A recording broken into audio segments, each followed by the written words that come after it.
So আমার 10 বছরের ভালোবাসা আমাকে অনেক ম্যাচিওর করেছে। কেন আমি পড়াশোনা করতাম আপনারা জানেন? আমার পছন্দের মানুষকে বিয়ে করার জন্য।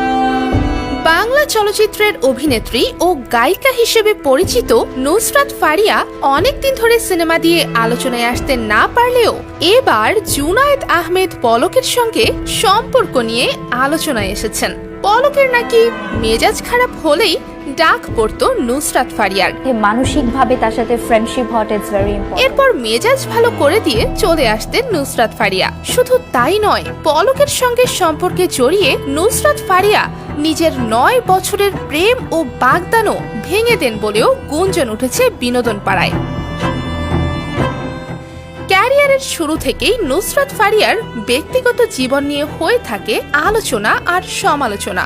ব্যক্তিগত জীবনে নায়িকার বাগদানের খবর জানা যায় বেশ কয়েক বছর আগে। বাগদান হয়েছিল তার প্রেমিকের সাথে, আর তাদের সম্পর্ক ছিল প্রায় 10 বছরের।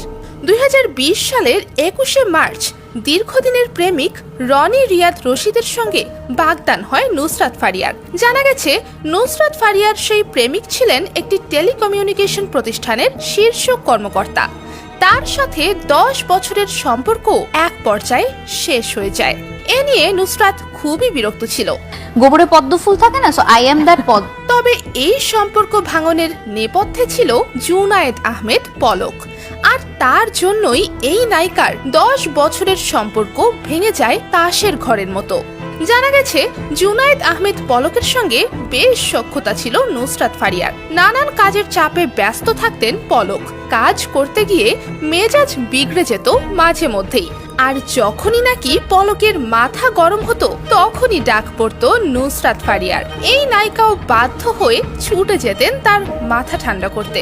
এছাড়াও দেখা যায়, নুসরাত ফারিয়া ফিটনেস মেইনটেইন করতে যথেষ্ট ভালোবাসতেন, আর সেই ফিটনেসের ভক্ত ছিলেন জুনায়েদ আহমেদ পলকও। আর তার সাথে সেই সম্পর্কের রেশ ধরেই সুযোগ পেয়েছেন শেখ মুজিবের বায়োপিক সিনেমায়।